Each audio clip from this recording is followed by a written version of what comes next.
యువత స్వశక్తితో ఎదగాలని హుజూర్నగర్ మాజీ ఎమ్మెల్యే శానంపూడి సైదిరెడ్డి అన్నారు.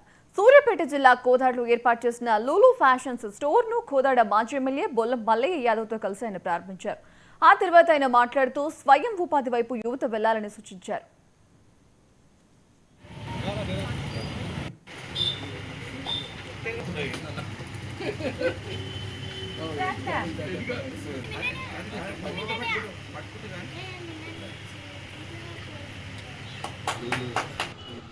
మెన్స్ వేర్ పెట్టిన మన కార్తీక్కి అట్లే ఈ కార్యక్రమం చేసిన మాజీ ఎమ్మెల్యే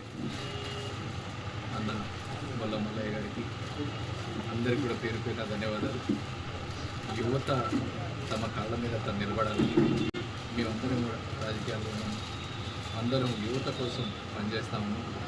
దానికి ఉదాహరణ మన కార్తీక్ లాంటి యువకులు ప్రతి ఒక్కరు కూడా ఏదో వస్తుంది ఏదో చేస్తామని కాకుండా మన కాళ్ళ మీద మనం నిలబడాలా, మనం ఇంకొంతమందికి ఎగ్జాంపుల్గా ఉండాలా అని అందరూ అనుకుంటూ ఉంటారు. మాకు ఎంతసేపు గవర్నమెంట్ జాబులు కావాలని. గవర్నమెంట్ జాబులు ఉండే చాలా తక్కువ.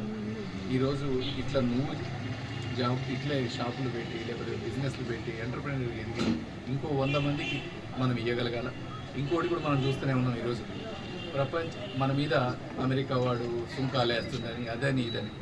మనం ఒకటే స్వదేశీ మనకు సంబంధించిన పిల్లలు పెట్టింది మనోళ్ళే అన్నీ కూడా షాపులకు పోవాలా, మన ఉత్పత్తులన్నీ కొనుక్కోవాలా, మనోళ్ళని మన కాళ్ళ మీద నిలబడి యువకులు స్వశక్తితో ఎదగాలనే ఒక ఆలోచనతో విద్య అనేది మన సంస్కారానికి రేపటి భవిష్యత్తుకి ఉపయోగపడిన కేవలం ప్రభుత్వం మీద ఆధారపడి ప్రభుత్వ ఉద్యోగాల కోసమో లేకపోతే కోట్ల రూపాయల పెట్టుబడితోని ఒకటేసారి వ్యాపారంలో దిగ్గజాలుగా కావాలనేది కాకుండా అంచెలంచెలుగా ఎదగటానికి కింది స్థాయి నుంచి చిన్న చిన్న పెట్టుబడులతోని వ్యాపారాలు స్థాపించుకొని రేపటి భవిష్యత్తులో ఇంకా పెద్ద యజమానులుగా మారడానికి అవకాశం పడే యువతరం ఇట్లా ఎవరికి వాళ్ళు స్వశక్తిగా చిన్న చిన్న వ్యాపారాలు మొదలుపెట్టుకోవటం అనేది శుభపరిణామం. దాంట్లో భాగంగానే ఈరోజు కోదాడలో యువకుడు మరి కార్తీక్ లూలు షాప్ని ప్రారంభించడం, ఈరోజు ట్రెండ్కు సరిపోయే విధంగా కాలేజీ కుర్రోళ్ళు కానీ యువతరానికి కానీ సరిపోయే విధంగా మరి హైదరాబాద్కు పోయి షాపింగ్ చేసుకోవటం, విజయవాడ పోయి షాపింగ్ చేసుకోవటం